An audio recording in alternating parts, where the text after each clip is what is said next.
नमस्कार, रफ्तार मीडिया में आपका स्वागत है। आपके साथ मैं रीना झा बालियान। खबरों का रुख करेंगे, लेकिन उससे पहले एक नजर डालते हैं इस वक्त की हेडलाइंस पर।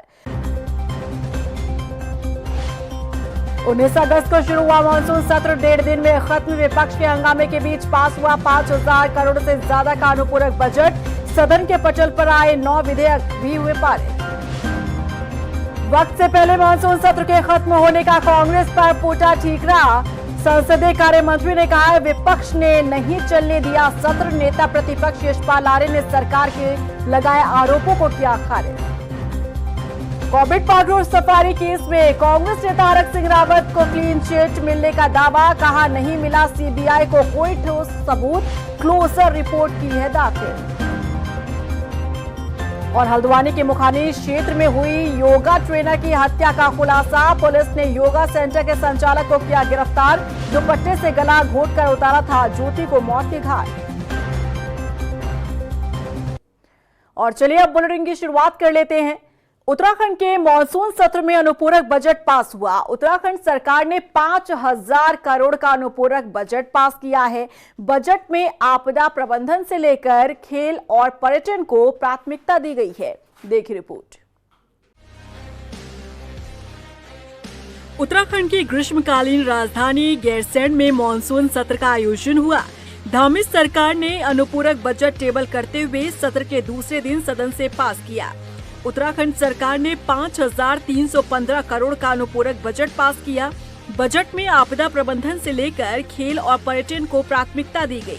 आंकड़ों के लिहाज से यदि देखें तो दून में रिस्पना बिंदाल एलिवेटेड रोड के लिए 925 करोड़ का प्रावधान किया गया। अनुपूरक बजट में इंफ्रास्ट्रक्चर डेवलपमेंट पर फोकस किया गया। कुंभ मेले से जुड़े कामों के लिए 200 करोड़ तय किए गए। नंदा राजजात यात्रा में अवस्थापना सुविधाओं के लिए 50 करोड़। पंतनगर एयरपोर्ट के विस्तारीकरण के लिए 188.55 करोड़ तय किए गए।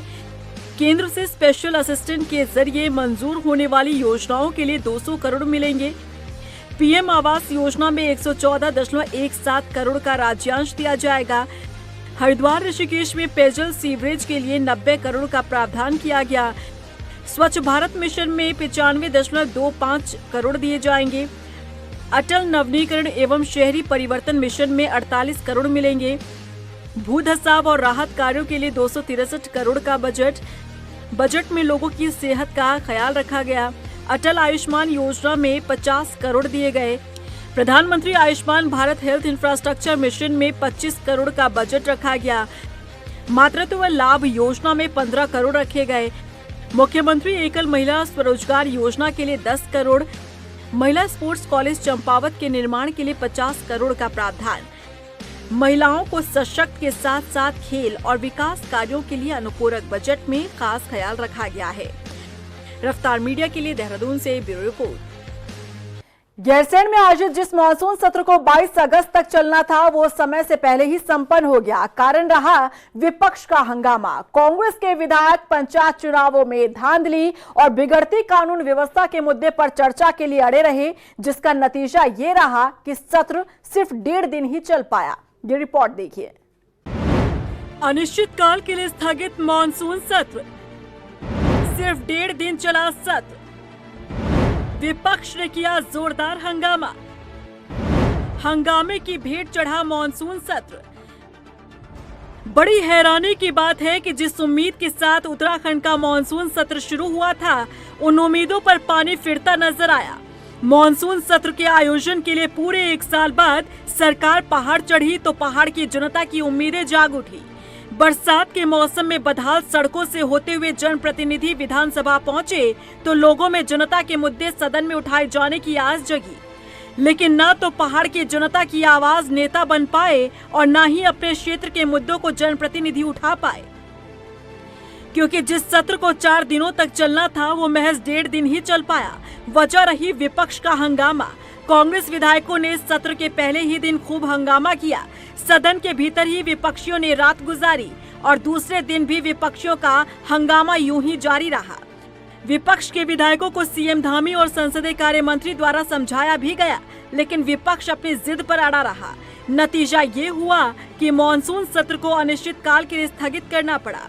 वहीं कांग्रेस के विरोध में सभी बीजेपी विधायकों ने मार्च किया और विधानसभा की परिक्रमा की। देखिए, जनता हमको यहाँ पर जो है प्रश्न उठाने के लिए भेजती है। जनता यहाँ पर नियम 300 के अंदर जो भी नियम सदन के अंदर के नियम कानून उसके अंदर चलता है। जनता हमको यहाँ पर टेबल पलटने के लिए नहीं भेजती है। जनता हमको यहाँ कागज फाड़ने के लिए नहीं भेजती है। जनता यहाँ पर हमको जनता से जुड़े हुए प्रश्नों को उठाने के लिए भेजती है। मगर जिस तरीके का रवैया कल प्रतिपक्ष के लोगों का रहा, ये बहुत दुर्भाग्यपूर्ण बात है। मैंने आपसे कल मेरे बहुत महत्वपूर्ण प्रश्न थे। आप तमाम जो हमारे सत्ता दल के लोग हमारे प्रश्न आप देखिए, आप सब लोग कवर करते हैं कि पहाड़ों में जब घटना करती, बाघ की घटना करती है तो आप लोग हमको भी ट्रोल करते हैं कि साहब बाघ ने क्या किया। मेरा कल बहुत महत्वपूर्ण प्रश्न बाघ को लेकर था कि भाई उत्तराखंड में बाघों की किस तरीके से संख्या बढ़ रही है, सरकार इसके लिए क्या कर रही है, सरकार इसकी जो घटना बाघ के द्वारा उसके लिए हम क्या कर रहे हैं। मेरा बहुत महत्वपूर्ण प्रश्न मैंने प्रत्येक विधानसभा से डाटा प्रश्न लगाया था कि भाई बाघ ने कितने हमले किए, क्या क्या किए। मगर ये बड़ा दुर्भाग्यपूर्ण है जिस तरीके का रवैया कांग्रेस के लोगों का रहा, और ये सदन मैंने आपसे कहा ये संदेश देने का काम करती है। बता दें कि मानसून सत्र के पहले दिन विधानसभा में 9 विधेयक पेश किए गए, जिनमें धर्मांतरण विरोधी विधेयक, अल्पसंख्यक शिक्षा विधेयक और 5,315 करोड़ रुपए का अनुपूरक बजट शामिल रहा। वहीं विपक्षी दल कांग्रेस ने पंचायत चुनावों में कथित धांधली और बिगड़ती कानून व्यवस्था के मुद्दे पर हंगामा किया, लेकिन उनके हंगामे के बीच बजट और विधेयक पेश किए गए।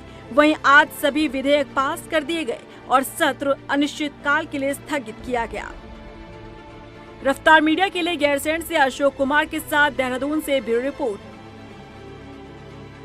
19 अगस्त को शुरू हुए विधानसभा मानसून सत्र के महज 1.5 दिन तक चलने पर जब संसदीय कार्य मंत्री सुबोध उनियाल से सवाल किया गया तो उन्होंने सारा ठीकरा विपक्ष पर फोड़ दिया। उन्होंने कहा कि विपक्ष ने शांतिपूर्ण तरीके से सदन की कार्यवाही को चलने नहीं दिया। वहीं सुबोध उनियाल ने कहा कि 1.5 दिन चले इस सत्र में 5,000 करोड़ से ज्यादा का अनुपूरक बजट और 9 विधेयक पास हुए हैं। सदन की कार्रवाई अनिश्चितकाल समय के लिए समाप्त हो चुकी है। मेरे साथ इस समय सुबोध उनियाल संसदीय कार्य मंत्री जी हैं। मंत्री जी, 4 दिन तक चलने वाला यह सत्र, एक तरफ सरकार कहती है कि हम चर्चा के लिए तैयार, विपक्ष कहता है कि सरकार चर्चा से भाग रही है। 4 दिन तक चलने वाले सत्र में 1.5 दिन में आज खत्म हो जाता है। आप भी पत्रकार हैं और आप भी एक जिम्मेदार नागरिक भी हैं।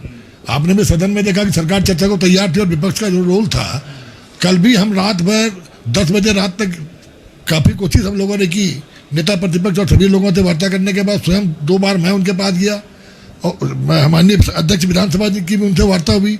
रात को 10 साढ़े 10 बजे मुख्यमंत्री जी ने उनसे वार्ता की। लेकिन कुल मिलाकर के लगता है कि सदन, इनकी इच्छा नहीं थी सदन चलाएं, और जिस तरह से रात को सदन को सराय बनाकर इन्होंने सदन में सभी मर्यादाओं को तोड़ने का काम किया है, ये मैं समझता हूँ निंदनीय है। फिर आज इन्होंने अध्यक्ष जी से वादा किया था कि आज ये सदन चलने देंगे, आज फिर कल के इशू में फिर आ गए। जब मामला कोई अगर उच्च न्यायालय में चल रहा है तो उस पर चर्चा नहीं हो सकती, ये इनकी समझ में क्यों नहीं आया? तो देखिए, कुल मिलाकर के इनकी मंशा नहीं थी और ये खिसियाहट थी पंचायत चुनाव में 12 में से 11 जिला हारने की। इनको कुछ फेस सेविंग दिख नहीं रही थी, तो इसलिए इन चीज़ों को लेकर भी उन्होंने किया। लेकिन मैं समझता हूँ देश की जनता है, बहुत समझदार है, सब देख रही है और निश्चित रूप से इस बात का रिजल्ट देगी। अच्छा, सरकार तो ये बात कहती है कि कानून व्यवस्था काफी मजबूत आज उत्तराखंड की है, लेकिन विपक्ष ये बात कहता है कि कानून व्यवस्था इस समय चरमराई हुई है और उसी को लेकर के हम चर्चा की मांग कर रहे हैं। अब जब कानून व्यवस्था, सरकार इस बात का दावा कर रही है कि अच्छी खासी मजबूत है, तो फिर सरकार क्यों भाग रही है? अरे महाराज, कानून व्यवस्था की ही मनाही नहीं की गई उनको। आप नैनीताल के इश्यू को आज भी फिर आपने नोटिस दिया, उसमें फिर आपने नैनीताल का जिक्र कर दिया। तो जो मामला न्यायालय में, अगर आपकी समझ में नहीं आ रहा तो मैं नहीं कह सकता, न्यायालय के विचाराधीन मामलों में सदन की नियमावली कहती है सदन के अंदर चर्चा नहीं की जा सकती। एक आखिरी सवाल, बस इस सत्र के दौरान कितना, मतलब कौन कौन से विधेयक पास हुए? देखिए, 9 विधेयक पास हुए और विनियोग विधेयक, राज्य का सप्लीमेंट्री बजट पास हुआ है। तो बिल्कुल देखिए, 4 दिन तक चलने वाला इस सत्र महज आज 1.5 दिन में समाप्त हो गया। केवल सरकार जहां एक तरफ ये कह रही थी कि हम चर्चा, हर मुद्दे पर चर्चा करने के लिए तैयार है, तो वहीं विपक्ष की ओर से लगातार इन 1.5 दिनों में जमकर हंगामा देखने को मिला और यही कारण रहा कि महज 4 दिन तक चलने वाला सत्र आज 1.5 दिन में ही अनिश्चितकाल समय के लिए समाप्त हो गया। बराड़ीसैंण से वीडियो जर्नलिस्ट निशान चौहान के साथ मैं अशोक कुमार, रफ्तार मीडिया। राजधानी देहरादून में भी उत्तराखंड कांग्रेस की महिला विंग ने सत्र की कम अवधि पर हल्ला बोल किया। 4 दिन के बजाय महज 1.5 दिन में सत्र को अनिश्चितकाल के लिए स्थगित करने पर कांग्रेस ने सरकार का पुतला फूंका। प्रदर्शन में शामिल महिला कांग्रेस की प्रदेश अध्यक्ष ज्योति रौतेला ने कहा कि विपक्ष सरकार से नियम 310 के तहत चर्चा की मांग करता रहा, लेकिन सरकार ने सुनना जरूरी नहीं समझा। जिस तरीके से सत्ता में जो सरकार बैठी और जिस तरीके से वो इस प्रदेश के जो मुख्य विपक्ष है उसके साथ जो व्यवहार सरकार ने करा है, जो हमारे नेता 310 में चर्चा चाहते थे, कल पूरी रात कांग्रेस के विधायक सदन में धरना दिए हैं, सदन में रहे हैं, लेकिन ये बहुत ही अफसोस की बात है कि जो भाजपा की सरकार के, जो भाजपा के मुख्यमंत्री है, उनको ये समझ नहीं आ रहा है कि एक छोटी सी मांग हमारे नेता प्रतिपक्ष, हमारे नेतागणों की थी कि 310 में चर्चा की जाए। कानून व्यवस्था जिस तरीके से इस प्रदेश में चल रही है कि पंचायती चुनाव में गोली चल रही है, हमारे नेता प्रतिपक्ष, हमारे विधायकों के साथ बदतमीजी होती है, हाथापाई तक की नौबत आ जाती है, और एसएसपी और डीएम का ट्रांसफर को लेके हमारे नेता प्रतिपक्ष और हमारे नेतागण अड़े हुए थे। ये बहुत छोटी सी बात थी कि सत्ता में जो मुख्यमंत्री है उनको विपक्ष का ध्यान रखना चाहिए था, सदन को चलने देना चाहिए था, चर्चा ही नहीं करी। कांग्रेस नेता हरक सिंह रावत को सीबीआई से बड़ी राहत मिलने का दावा किया गया है। हरक सिंह रावत की माने तो उन्हें सीबीआई ने कॉर्बेट पाखरो सफारी केस में क्लीन चिट दे दी है। उन्होंने बताया कि सीबीआई को पाखरो रेंज में पेड़ कटान और निर्माण मामले में कोई ठोस सबूत नहीं मिला। ऐसे में सीबीआई ने मामले में क्लोजर रिपोर्ट लगा दी है। उनका कहना है कि पहले दिन से वो खुद को निर्दोष बता रहे हैं, लेकिन उन्हें राजनीतिक नुकसान पहुंचाने के लिए फंसाया गया। बता दें कि हरक सिंह रावत ने एक बार फिर पाखरो सफारी प्रोजेक्ट को जरूरी बताया। उन्होंने दावा किया कि कांग्रेस की सरकार में वो इसे पूरा करेंगे। ऐसे बुजुर्ग टाइगर, ऐसे घायल टाइगर पाखरो टाइगर सफारी में रखे जाएंगे, उनका इलाज होगा, उनको भोजन दिया जाएगा। तो जो टाइगर आज अगर 1 महीना जिंदा रहना है जिसने, उसको अगर 5 साल अगर जिंदगी मिल गई तो ये वाइल्ड लाइफ के खिलाफ है कि वाइल्ड लाइफ के पक्ष में, जीव जंतुओं के खिलाफ के जीव जंतुओं के पक्ष में, शेर के खिलाफ है शेर के पक्ष में। और उस टाइगर को देखने के लिए जो टूरिस्ट आएगा उसको 5 साल की उम्र मिल गई, बढ़ गई, और उसको जो देखने के लिए लोग आएंगे, दुनिया से लोग आएंगे, पूरा हिंदुस्तान, पूरी दुनिया आएगी। जौलीग्रांट से एयरपोर्ट पे उतरेंगे, जौलीग्रांट से लेकर कोटद्वार तक, दिल्ली एयरपोर्ट से लेकर कोटद्वार तक, दिल्ली से लेकर पूरा होटल रिसोर्ट बनेंगे, लोग कितनी बड़ी तरक्की हो जाती।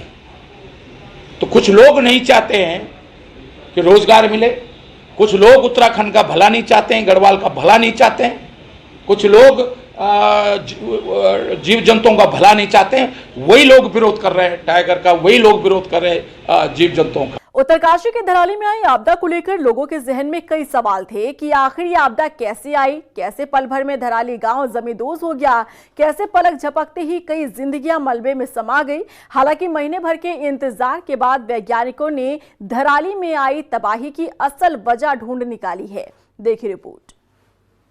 धराली आपदा का सामने आया सच, वैज्ञानिकों ने ढूंढ निकाली वजह, एक्सपर्ट्स ने किया खुलासा। 5 अगस्त को उत्तरकाशी का धराली गांव कुछ ही घंटों में जमींदोज हो गया। बसा बसाया गांव पलक झपकते ही उजड़ गया, कई जिंदगियां मलबे में समा गई और आज भी कई लोग लापता हैं। इस आपदा के बाद लोग कश्मकश में थे कि आखिर धराली में ये तबाही कैसे आई। हालांकि लंबे इंतजार के बाद अब धराली आपदा की असल वजह सामने आ गई है। धराली में आई आपदा के कारणों की पड़ताल करने 14 अगस्त को वैज्ञानिकों की एक बड़ी टीम धराली पहुंची थी। इस टीम में Wadia institute, IIT Roorkee, CBRI और भूवैज्ञानिक सर्वेक्षण विभाग के एक्सपर्ट शामिल थे। वैज्ञानिकों की टीम ने जमीनी निरीक्षण के साथ ही हवाई सर्वे किया और हर्षिल झील की स्थिति का भी जायजा लिया। इसी बीच ड्रोन फुटेज से कई हैरान कर देने वाले निष्कर्ष सामने आए। ड्रोन फुटेज के आधार पर किए गए वैज्ञानिक आकलन की माने तो ये तबाही दरअसल श्रीकंठ पर्वत के ग्लेशियर से निकले भारी मलबे की वजह से आई। वैज्ञानिकों का कहना है कि लगातार हो रही बारिश और पर्वतीय ढलानों की तीव्रता ने खीरगंगा के मलबे को और तेज रफ्तार दे दी। नतीजा ये हुआ कि मलबा घाटी में उतरा और धराली सहित आसपास के इलाकों को तबाह कर गया। भूवैज्ञानिकों का कहना है कि जैसी आशंकाएं जताई जा रही थी कि ये आपदा बादल फटने का मामला है, तो धराली में ऐसा कुछ नहीं हुआ। साथ ही 5 अगस्त से पहले की सैटेलाइट तस्वीरों में यहाँ किसी झील का कोई निशान भी नहीं मिला, जिससे साफ है कि तबाही के पीछे ग्लेशियर का मलबा ही जिम्मेदार था। बता दें कि उत्तरकाशी जिले के धराली में 5 अगस्त को खीरगंगा से करीब 14 लाख टन मलबा आया। जिसने कस्बे को भारी नुकसान पहुंचाया। ये मलबा 1-2 नहीं बल्कि 16 हेक्टेयर क्षेत्रफल में फैला हुआ है। इस मलबे को हटाने की भी चुनौती है। वैज्ञानिकों की टीम ने क्षेत्र में रहकर जानकारी जुटाई। भूवैज्ञानिक का कहना है कि 5 जगह खीरगंगा, तिलगाड़, सुक्की, लिमचागाड़, झाला गदेरे में मलबा आया। धराली में मलबा 4500 मीटर की ऊंचाई से आया था। यहाँ पर तीव्र ढलान होने के कारण बहुत तेजी से नीचे की तरफ पहुंचा। खीरगंगा का ये मलबा करीब 16 हेक्टेयर में फैल गया। आज भी वहाँ जिंदगियों की तलाश जारी है। लोग अपनों को खोज रहे हैं। रफ्तार मीडिया के लिए देहरादून से ब्यूरो रिपोर्ट। उत्तराखंड में पंचायत चुनाव के नतीजों के बाद सियासी घमासान थमने का नाम नहीं ले रहा है। रामनगर से कांग्रेस नेता रणजीत सिंह रावत ने सरकार पर आरोप लगाया कि पंचायत चुनाव को प्रभावित करने के लिए पुलिस बल, हिस्ट्री शीटर और बदमाशों का सहारा लिया गया। ऐसे में कांग्रेसी सरकार का पुतला फूंक रहे हैं और मांग करते हैं कि वोट चोर सरकार को गद्दी छोड़ देना चाहिए। सरकार के मंत्री, सरकार के विधायक और पार्टी के उनके पदाधिकारियों की स्वयं और उनकी पत्नियां, उनके बेटे, उनके पुत्रवधू तमाम जो है इस चुनाव को हारे हैं। लेकिन उसके बाद सरकार ने धनबल से और हिस्ट्री शीटों का, क्रिमिनलों का सहारा लेके और पुलिस प्रशासन का प्रयोग करके जो है जनमत के हरण करने का प्रयास किया है। दोराहाट, नैनीताल और बेतालघाट के मामले आप लोगों के सामने हैं। तो इस सब के विरोध में कांग्रेस जन आज पूरे प्रदेश में वोट छोड़ो, गद्दी छोड़ो के नारे के साथ सरकार का पुतला दहन कर। पौड़ी में पूर्व विधानसभा सचिव जगदीश चंद ने त्रिस्तरीय पंचायत चुनाव को अन्य चुनाव की तर्ज पर कराए जाने की मांग की है। उन्होंने बताया कि पंचायतों में निचले स्तर तक के पदों को हथियाने की लालसा में प्रत्याशी हर हथकंडे अपना रहे हैं। देखिए, जहाँ तक चुनाव प्रक्रिया का प्रश्न है, लोकतांत्रिक व्यवस्था में चुनाव एक महत्वपूर्ण स्थान रखता है, चाहे वो राष्ट्रीय स्तर पर हो या मध्य स्तर पर, जिला स्तरीय हो या ग्राम प्रधान स्तर पर हो। त्रिस्तरीय चुनाव व्यवस्था का लोकतांत्रिक व्यवस्था में एक महत्वपूर्ण है, यह सभी जानते हैं। चुनाव में निर्वाचन आयोग की भूमिका निष्पक्ष हो, जिससे कि सामान्य व्यक्ति को भी ग्राम स्तर पर अथवा जिला स्तर पर, ब्लॉक स्तर पर प्रतिनिधित्व करने का एक अवसर मिले, और वो तभी प्राप्त हो सकता है जबकि निर्वाचन निष्पक्ष रूप से हो और पारदर्शिता से हो। उधर बाजपुर में कांग्रेस के नगर पालिका अध्यक्ष गुरजीत सिंह गित्ते और नवनिर्वाचित ब्लॉक प्रमुख ने कांग्रेस आलाकमान से पार्टी के अंदर मौजूद भीतरघातियों को बाहर का रास्ता दिखाने की मांग की। उनका कहना है कि पार्टी में ऐसे नेताओं की कोई जगह नहीं होनी चाहिए जो कांग्रेस में रहते हुए बीजेपी की बी पार्टी बनकर काम करे। जो है अब जो बात है कि मेरे चुनाव में भी कुछ लोगों ने जो है, मैं कांग्रेस प्रत्याशी था, मेरे खिलाफ चुनाव लड़ाया। वो संगठन को पूरी तरह पता है वो कौन व्यक्ति थे और कौन नहीं थे। और अब हमारी ब्लॉक प्रमुख जो प्रत्याशी थी सुखमन कौर, उनको कांग्रेस के पूरे जिले में एक ही प्रत्याशी घोषित था पूरे जिले के अंदर। तो उसको जो है कुछ हमारे लोगों ने जो है खुलेआम भाजपा प्रत्याशी की मदद करी, चुनाव भी लड़ाया उन लोगों ने। और वो भी आप लोगों के सोशल मीडिया पे उनकी फोटो, पोस्टें सब पड़ी हुई हैं। तो संगठन को उसको संज्ञान में लेते हुए और उचित कार्रवाई उनके ऊपर करनी चाहिए। कांग्रेस प्रदेश कार्यालय में पूर्व प्रधानमंत्री राजीव गांधी की जयंती पर कार्यक्रम का आयोजन हुआ। बता दें कि राष्ट्रीय महिला कांग्रेस के आह्वान पर राजधानी देहरादून में भी महिला कांग्रेस ने सैनिटरी पैड बांटे और इस मौके पर महिला कांग्रेस की प्रदेश अध्यक्ष ज्योति रौतेला ने बताया कि प्रियदर्शनी उड़ान प्रोजेक्ट कांग्रेस पूरे देश भर में अभियान ये चला रही है, जिसमें महिलाओं को स्वच्छता के प्रति जागरूक किया जा रहा है। हमारी राष्ट्रीय अध्यक्ष जी ने बोला कि हमें महिलाओं के लिए कुछ काम करना है और महिला स्वास्थ्य को लेकर होना चाहिए। और महिला स्वास्थ्य में सबसे बड़ी दिक्कत पीरियड्स के टाइम जो महिलाओं को होने वाली बीमारियां हैं वो होती हैं, जिसकी वजह से और बहुत सारी बीमारियों का जन्म होता है। तो ये पूरे देश में आज महिला राजीव जी की, क्योंकि राजीव जी ने महिलाओं को सशक्तिकरण की बात करी, उनका आर्थिक और पॉलिटिकल राजनीतिक सशक्तिकरण का काम करने का काम हमारे पूर्व प्रधानमंत्री राजीव गांधी जी ने करा। तो उनकी जयंती के उपलक्ष्य में हम लोगों ने सैनिटरी पैड डिस्ट्रीब्यूशन का काम आज से शुरू करा है। हल्द्वानी के मुखानी क्षेत्र में हुई योगा ट्रेनर की हत्या का पुलिस ने खुलासा किया है। पुलिस ने योगा सेंटर के संचालक को गिरफ्तार कर लिया है और वहीं मामले पर ज्यादा जानकारी देते हुए एसएसपी प्रहलाद मीणा ने बताया कि योगा सेंटर के प्रबंधन को लेकर बढ़ते विवाद और अजय के साथ अवैध संबंधों के कारण अभय ने योगा ट्रेनर को मौत के घाट उतारा। हत्या में इस्तेमाल किया गया दुपट्टा भी पुलिस ने बरामद कर लिया है।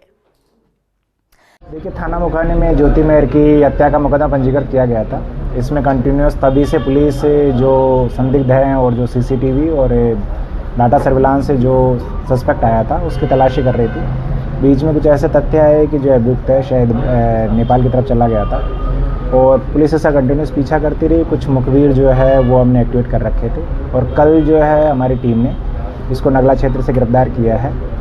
प्राइमरी जो पूछताछ है उसके हिसाब से अजय और अभय दो भाई हैं और जो अजय है उसका योगा सेंटर जो है उसमें एक लड़की ज्योति मेहर काम करती थी। उन दोनों के बीच में अवैध संबंध हो गए और अवैध संबंध होने की वजह से जो अजय है उसने अपने भाई अभय को धीरे धीरे खर्चा देना बंद कर दिया और उसको अपने घर में बुलाने से भी मना कर दिया और उसको जो है घर से निकाल दिया। इसी चीज़ से अजय नाराज हुआ और उसने जो है ज्योति मेहर की हत्या कर दी। रुड़की के मंगलौर कोतवाली परिसर में स्वैच्छिक रक्तदान शिविर का आयोजन हुआ, जिसमें बड़ी संख्या में पुलिसकर्मियों सहित आमजनों ने रक्तदान का महादान किया। इस मौके पर रक्तदान शिविर का आयोजन कर रही संस्था ने ब्लड डोनेशन करने आए लोगों को रक्तदान का महत्व समझाया।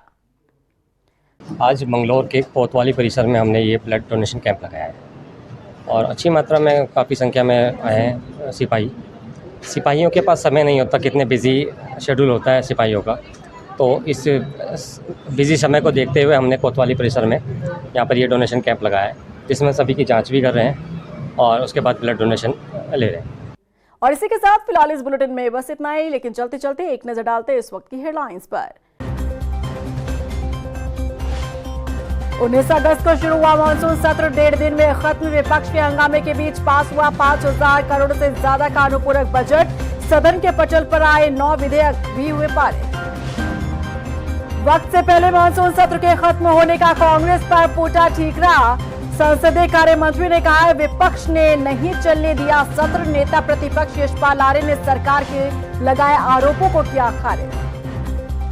कॉर्बेट पार्क सफारी केस में कांग्रेस नेता हरक सिंह रावत को क्लीन चिट मिलने का दावा। कहा नहीं मिला सीबीआई को कोई ठोस सबूत। क्लोजर रिपोर्ट की है दाखिल। और हल्द्वानी के मुखानी क्षेत्र में हुई योगा ट्रेनर की हत्या का खुलासा। पुलिस ने योगा सेंटर के संचालक को किया गिरफ्तार।